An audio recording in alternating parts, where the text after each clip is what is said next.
नमस्कार दोस्तों, मैं राज पांडे। आप देख रहे हैं आरसीए न्यूज़ टुडे। आइए जान लेते हैं अभी की बड़ी खबर, मुख्य समाचार के बारे में। अभी की लेटेस्ट अपडेट के बारे में बात करेंगे, पूरी खबर विस्तार से देंगे। सच को सच कहेंगे, झूठ को झूठ कहेंगे, न पक्ष न विपक्ष, वनली निष्पक्ष। मेरा काम रहता है कि आप तक सही जानकारी पहुँचे और मैं अपने कर्तव्य का निर्वहन करता हूँ, आपको सही सटीक जानकारी देता हूँ। आपका काम रहता है कि समझना, जो मैं आपको बता रहा हूँ उसे ध्यान से सुनिए और समझिए।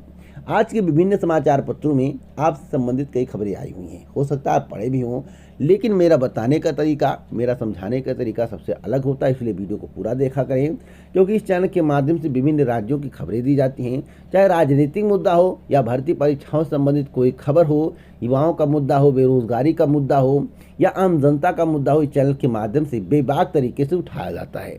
तो वीडियो को लाइक शेयर कर दें अगर आपको इसी प्रकार की ऑथेंटिक जानकारी चाहिए। अगर आप चाहते हैं कि हमारी वीडियो का नोटिफिकेशन आप तक सबसे पहले पहुंच जाए, तो चैनल को सब्सक्राइब करके बेल आइकन दबा के ऑल पर सेलेक्ट कर दें, जिससे हमारे वीडियो का नोटिफिकेशन आप तक सबसे पहले पहुंचे, वीडियो को आप सबसे पहले देख पाएँ। पहली खबर है चौथे चरण के मतदान को लेकर। चौथे चरण के लिए दिग्गजों ने ठोकी ताल, यानी कि रैलियाँ की जा रही हैं, वायदे किए जा रहे हैं, बयान दिए जा रहे हैं।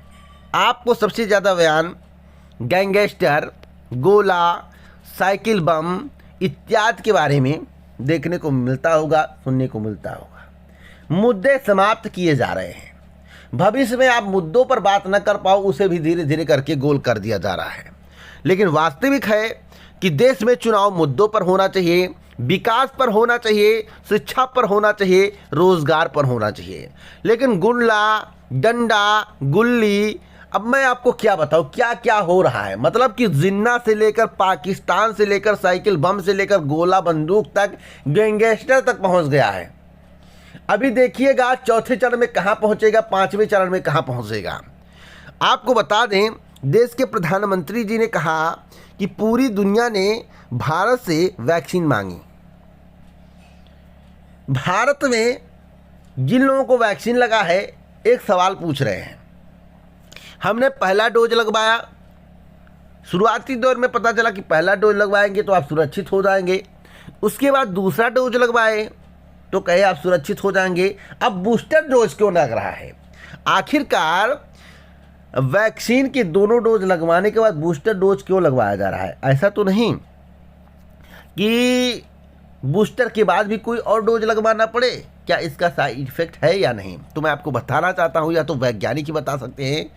जो लोग हमसे बात किए, जो लोग पूछे, चर्चाएं होने लगी, तो हमने कहा भैया ये तो वैज्ञानिक बता सकते हैं, हम नहीं बता सकते हैं।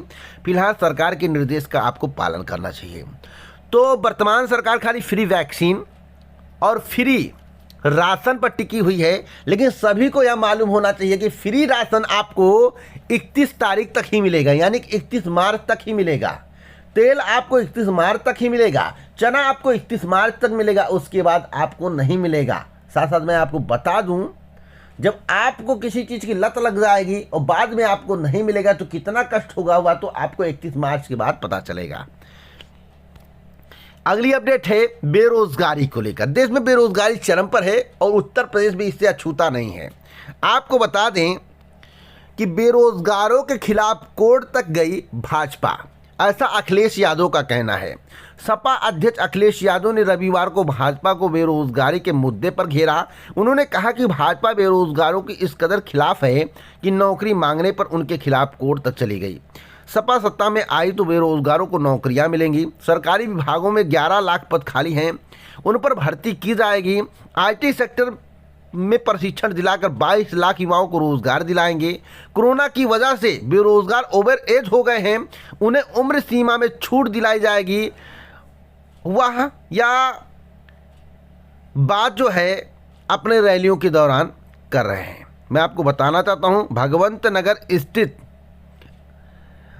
RRVN कॉलेज में आयोजित जनसभा में अखिलेश यादव ने इस बात की चर्चा की। तो एक ही नेता है, मैं स्पष्ट रूप से कहना चाहता हूं, जो मुद्दे पर चुनाव लड़, अखिलेश यादव मुद्दे पर चुनाव लड़ रहे हैं। उम्र सीमा के लिए आप लोग कितना दिन से प्रदर्शन कर रहे हैं, ज्ञापन सौंप रहे हैं, कोई बोलने को तैयार नहीं। अगर आपको उम्र सीमा में छूट मिल जाए तो आपकी नौकरी के अवसर बढ़ जाएंगे, आपका एक रास्ता खुल जाएगा। अगर आपकी किस्मत में होगी तो नौकरी मिल जाएगी। तो तो ओवर एज का मामला भी समाप्त होता नजर आ रहा है और आपको कम से कम 2 वर्ष की छूट दी जाएगी अगर अखिलेश यादव की सरकार आती है। ऐसा अखिलेश यादव ने स्पष्ट रूप से कहा है। 11 लाख नौकरियां खाली हैं। चलिए 11 लाख का वादा हो गया और योगी जी कहते हैं 5 लाख नौकरियां दी हैं। 5 लाख में 20 भर्तियां यूपी SSSC में पेंडिंग है। कई भर्तियां लंबी चल रही, अभी तक कंप्लीट नहीं हुई। सवाल है 5 लाख भर्तियां कहां की गई और किसे ज्वाइनिंग दिया गया? सभी के जहन में सवाल है। इसका कोई डाटा सार्वजनिक नहीं किया गया है। अगर 11 लाख का वादा अखिलेश यादव ने किया है तो कम से कम आपको 7-8 लाख नौकरी तो पक्की मिल जाएगी 5 साल के कार्यकाल में, जिसमें लगभग 3 लाख के करीब, 3.5 लाख के करीब समूह ग की भर्तियां होंगी। उसके बाद समूह घा की भर्तियां होंगी, ग्रुप डी भर्तियों को बहाल किया जाएगा और संविदा की भर्ती को जब बंद कर दिया जाएगा, आउटसोर्सिंग की भर्ती को जब बंद कर दिया जाएगा तो सरकारी नौकरी के रास्ते खुल जाएंगे और लगातार आपको यूपी SSSC इत्यादि विभागों के माध्यम से भर्तियों का भरमार देखने को मिलेगा। आप आवेदन करके थक जाओगे। लेकिन जब आउटसोर्सिंग के माध्यम से भर्ती की जाती है, संविदा के माध्यम से भर्ती की जाती है, जब 10-15 हज़ार रुपये में काम चल जाता है तो परमानेंट भर्ती क्यों होगी? सरकारी भर्तियां क्यों आएंगी? तो जब संविदा और आउटसोर्सिंग पर रोक लगेगा, जैसा कि अखिलेश यादव ने कहा है, जब संविदा की भर्तियां और आउटसोर्सिंग की भर्तियां बंद हो जाएंगी तो देखेंगे आप वेबसाइट पर हमेशा नोटिफिकेशन आपको देखने को मिलेगा। आज ये भर्ती आई, कल वो भर्ती आई, इसमें आवेदन करो, उसमें आवेदन करो, इस तारीख को परीक्षा, उस तारीख को परीक्षा। आप परीक्षा देते देते परेशान हो जाओगे और आप कई में सेलेक्ट हो जाओगे तो कहोगे भाई हम इसमें भी सेलेक्ट हो गए थे, इसमें भी सेलेक्ट हो गए थे। तो भर्तियों की भरमार होगी अगर संविदा और आउटसोर्सिंग बंद होता है। तो आप वेट करिए, 10 मार्च को नतीजा आएगा, जो भी होगा सभी के समझ होगा। किसकी सरकार बनेगी इसकी भविष्यवाणी कोई नहीं कर सकता है। एक और महत्वपूर्ण खबर है, यूपी में 60.6% मतदान और पंजाब में 65.3% मतदान। मैं आपको बताना चाहता हूं यूपी में मतदाताओं में जागरूकता आई है और प्रतिशत बढ़ा है, लेकिन पंजाब में प्रतिशत घटा है। जब पंजाब में प्रतिशत घटा है इसका मतलब है कि पंजाब में कांग्रेस के लिए अच्छी खबर है। ऐसा नहीं कहूँगा कि कांग्रेस 60-70 सीटें पा जाएगी, नहीं, ऐसा मैं नहीं बोलने वाला हूँ। मैं इतना कहने वाला हूँ कि कांग्रेस जो है 50 तक जा सकती है, जो आंकड़े बता रहे हैं। साथ साथ मैं आपको एक और महत्वपूर्ण जानकारी दे दूं यूपी को लेकर। पहले और दूसरे और तीसरे चरण में बीजेपी को झटका लगा है। तीसरा चरण यादव बेल्ट था, साथ ही साथ दलित बेल्ट था। मैं आपको बताना चाहता हूं, अगर दलित बीएसपी को वोट नहीं देता है, दलित समझ रहा कि बीएसपी की सरकार नहीं आएगी, तो दलित जो है कन्वर्ट हो रहा है सपा की तरफ, जो जानकारियां मिल रही है। और तीसरे चरण में बीजेपी को भारी जीत क्यों मिली थी? बीजेपी को इसलिए भारी जीत मिली थी क्योंकि अखिलेश यादव के परिवार में, सपा के परिवार में खरमंडल था। उस समय 2017 के चुनाव में खरमंडल था, काफ़ी विवाद था, जो कि अब विवाद सुलझ चुका है। और जिस तरह से ध्रुवीकरण करने का प्रयास बीजेपी के द्वारा किया गया वह सफल होता नजर नहीं आ रहा है। न मुस्लिम का कोई स्टेटमेंट आ रहा है, न अखिलेश यादव का किसी के संबंध में स्टेटमेंट आ रहा है। अखिलेश यादव मुद्दे पर चुनाव लड़ रहे हैं, इसलिए लोगों को प्रभावित भी कर रहे हैं, लोग उनकी तरफ आकर्षित भी हो रहे हैं। सत्यता यही है।